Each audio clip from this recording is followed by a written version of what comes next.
Never give up on your child. Jangan pernah menyerah terhadap anak-anak kita. Seringkali menjadi orang tua itu tidak gampang. Dan ketika kita memutuskan untuk jadi orang tua, bukan karena kita benar-benar siap. Bukan karena kita benar-benar tahu bagaimana menjadi seorang parent yang baik. Dan nggak ada orang yang bilang, parenting itu hal yang mudah untuk dilakukan. Siapa yang bilang parenting itu mudah? Tidak ada yang namanya parenting mudah, itu nggak ada. Parenting yang selalu mulus-mulus aja itu nggak ada. Parenting itu adalah satu proses pergumulan yang selalu berlangsung, satu proses belajar yang berlangsung secara terus-menerus. Sejak kita memutuskan untuk punya anak kita di dalam kandungan, sampai dia lahir, sampai suatu saat nanti kita meninggal dunia. Ini adalah satu proses yang tidak pernah berhenti. Dan akan ada titik-titik di mana kita sebagai orang tua kadang ingin putus asa. Kadang kita ingin menyerah ketika melihat bagaimana anak kita sulit sekali dijangkau. Bagaimana anak-anak ini semakin kita dekati semakin menjauh. Di mana kadang-kadang komunikasi yang coba kita bangun itu rasanya mentok. Di mana relasi yang sangat kita rindukan dengan anak kita sepertinya hilang entah kemana. Tapi justru saya mau kasih tahu ke kita semua. Di titik inilah Bapak Ibu, teman-teman semua, orang tua. Di saat-saat inilah sebenarnya justru anak kita sedang sangat membutuhkan kehadiran dan dukungan kita sebagai orang tua. Kenapa seperti itu? Karena sebenarnya di dalam hidup seorang anak, apalagi ketika mereka masih masuk di dalam fase anak-anak, remaja, dan pemuda, ketika mereka belum membangun keluarga sendiri, support system yang paling kuat yang dimiliki oleh seorang anak itu adalah kita orang tuanya. Dan kalau kita menyerah terhadap mereka, berhenti untuk mencoba, berhenti untuk menjangkau mereka, berhenti untuk merangkul mereka, mereka akan hilang. Mereka pun akan berhenti mempercayai diri mereka. Ada beberapa hal alasan kenapa kita orang tua tidak boleh menyerah terhadap anak-anak kita. Yang pertama Bapak Ibu, ketika kita mempercayai mereka, itu adalah satu hal yang sangat berharga bagi mereka. Karena seringkali yang sangat dibutuhkan oleh orang itu adalah kepercayaan dari orang lain. Dan ketika anak-anak kita tahu kita mempercayai mereka, bahwa suatu saat mereka akan berhasil di dalam hidupnya, mereka akan berubah menjadi pribadi yang lebih baik, itu akan mendorong mereka untuk terus berusaha semaksimal mungkin. Yang berikutnya Bapak Ibu, kerja keras yang kita lakukan, perseverance yang kita lakukan, ketekunan, kegigihan kita untuk terus menjangkau mereka, itu tidak akan sia-sia. Akan ada waktunya nanti kita melihat anak ini berubah pada waktunya. Ini bukan sesuatu yang akan berlangsung terus-menerus. Mereka akan melihat, mereka akan belajar dari apa yang kita lakukan. Dan pada waktunya mereka akan berubah menjadi pribadi yang lebih baik, membangun relasi yang lebih menyenangkan dengan kita orang tuanya. Saya ingat sekali waktu, ada suatu saat saya dengan anak saya itu mengalami konflik. Saya mencoba menasehati anak saya ini. Nah, namun di satu titik, anak ini menjawab dengan sangat emosional, berapi-api sekali, dan ini masih remaja. Nah, saat itu saya berpikir, saya hampir marah Bapak Ibu, saya hampir melampiaskan kekesalan saya ke anak ini. Tapi kemudian saya memutuskan untuk meninggalkan pembicaraan. Saya quit dari pembicaraan itu. Saya keluar dari pembicaraan itu. Saya bilang, oke, kalau kamu bicaranya keras kayak begini dan kamu nggak mau diajarin sama papa memilih untuk menyerah. Papa pilih untuk melepaskan. Nah, tapi istri saya ada di sana, Bapak Ibu. Sehingga ketika saya keluar dari ruangan tersebut, ternyata anak ini sangat putus asa dengan apa yang saya lakukan. Dia merasa bersalah pada saat yang sama. Kemudian dia juga pada saat yang sama merasa sangat frustrasi. Karena dia tidak diberi kesempatan untuk melampiaskan isi hatinya, melampiaskan kemarahannya. Nah, ketika ini selesai, kemudian saya bicara dengan istri saya. Istri saya cerita bagaimana anak saya ini kemudian terlihat sangat kecewa.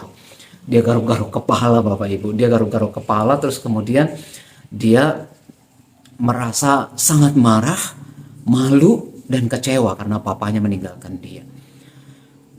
Saat itu ketika istri saya menjelaskan ini, saya sadar bahwa ternyata ketika saya menyerah melepaskan anak ini, itu adalah titik di mana dia merasa dia tidak berguna, merasa dia tidak dihargai, titik di mana dia mendekati titik putus asa, karena dia pun tidak mengerti tentang sikapnya dia nggak mengerti kenapa dia bisa seperti itu. Itu adalah dorongan yang datang dari dalam diri dia. Mungkin saya pun sebagai papanya mengecewakan dia. Dan ketika saya memilih untuk keluar, untuk menyerah dari pembicaraan tersebut, ini satu pukulan yang sangat telak bagi dia.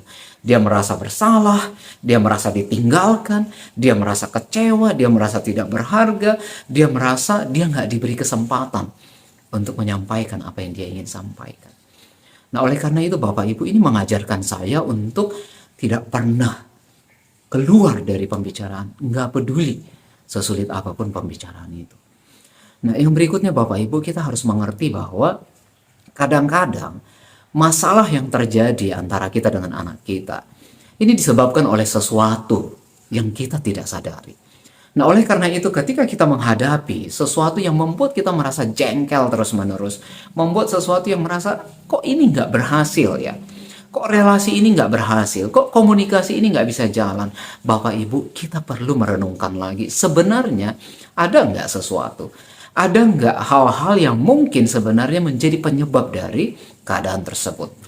Nah, ini yang perlu kita gali bersama, duduk bersama di satu momen yang namanya non-conflict time. Ketika kita sedang tidak di dalam konflik dengan anak kita, kita cari tahu sebenarnya apa sih penyebabnya. Kenapa kita sulit sekali membangun komunikasi dengan anak ini, atau bagaimana masalah ini bisa muncul terus-menerus. Nah, itu yang harus kita cari tahu. Kembali ke contoh yang saya jelaskan tadi di awal, masalah saya dengan anak saya tadi. Ternyata setelah saya diskusi dengan istri, saya baru tahu kalau anak ini ternyata kelelahan Bapak Ibu. Jadi dia itu main basket dari hari Jumat, Sabtu, Minggu, non-stop 3 hari. Dan memang hobinya dia main basket. Dan sebenarnya saya tahu persis kalau anak ini kelemahannya itu adalah kalau dia sudah kelelahan, kalau dia sudah kurang tidur, kalau dia kelaparan, lapar maksud saya, bukan kelaparan. Nah, anak ini emosinya kurang terkontrol. Dan saya tahu persis itu. Nah, dari sini saya belajar Bapak Ibu. Ternyata saya itu jadi orang tua itu terlalu reaktif. Saya kurang peka terhadap keberadaan anak saya. Saya tahu kelemahannya dia. Nah, tapi ketika sesuatu terjadi, emosi saya mengambil alih. Saya memilih untuk quit dan meninggalkan dia. Padahal seandainya saya lebih peka, seandainya saya tidak terlalu reaktif, mungkin saya akan bisa menganalisis bahwa anak ini sebenarnya sedang kelelahan. Seringkali hal-hal seperti ini terjadi di dalam relasi kita dengan anak-anak. Oleh karena itu, perlu sekali kita semua, Bapak Ibu, teman-teman semua, belajar untuk tidak terlalu reaktif. Belajar untuk lebih peka, mengamati situasi, melihat apa yang sedang dialami oleh anak-anak kita. Nah, kemudian hal lain adalah, kalau misalnya ternyata masalah yang timbul di dalam diri anak ini itu berlangsung secara terus-menerus, sekalipun kita sudah mencoba mencari tahu penyebabnya apa, Bapak Ibu, seringkali lingkungan tempat anak ini berada bisa mempengaruhi masalah yang mereka hadapi. Mungkin sekolah yang tidak sesuai dengan karakternya dia, hal-hal yang mungkin sebenarnya tidak dia sukai tapi kita paksakan untuk dia jalani. Ini pun perlu kita evaluasi. Nah, yang terakhir Bapak Ibu yang saya ingin sampaikan ke kita semua adalah jangan pernah kehilangan harapan terhadap anak-anak kita.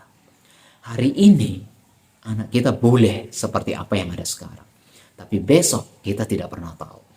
Artinya perkembangan anak-anak ini adalah sesuatu yang berjalan. Sama seperti kita berproses, mereka pun berproses. Sama kita ada progres, ada kemajuan, mereka pun ada progres, ada kemajuan. Oleh karena itu jangan menilai mereka berdasarkan apa yang ada sekarang. Tapi percayalah bahwa apa yang kita lakukan, pengajaran yang kita berikan, usaha yang kita lakukan ke mereka, itu akan menolong mereka untuk bertumbuh dan berproses. Dan pada waktunya nanti kita percaya anak ini akan bertumbuh menjadi pribadi sebagaimana harusnya memang dia bertumbuh. Menjadi seorang pribadi sebagaimana memang harusnya dia menjadi seorang pribadi yang benar di dalam hidupnya. Oleh karena itu sebagai orang tua, kita semua Bapak Ibu, ingat ketika kita memutuskan menjadi orang tua, bukan karena kita tahu bahwa parenting itu mudah, tidak. Nggak ada parenting yang mudah. Di awal kita sudah sebutkan, nggak ada. Nggak ada parenting yang akan berjalan mulus setiap saat, nggak ada. Akan selalu ada kerikil di sana, akan ada selalu batu-batu yang membuat kita mungkin terjatuh, anak kita pun mungkin terjatuh. Sama seperti kita tidak sempurna, anak kita pun tidak sempurna. Mungkin di sana kita akan melalui lembah, mendaki gunung, onak dan duri, mungkin kalau bisa sedikit puitis. Tapi Bapak Ibu, satu hal yang pasti, perjuangan kita untuk anak-anak kita, kegigihan kita untuk anak-anak kita, ketekunan kita untuk anak-anak kita, itu tidak akan sia-sia. Suatu hari nanti kita akan melihat buahnya. Dan itulah yang kita percayai. Oleh karena itu, untuk kita semua para orang tua, never give up on your child. Jangan pernah menyerah terhadap anak-anak kita. Terus berjuang demi kebaikan mereka, demi kebaikan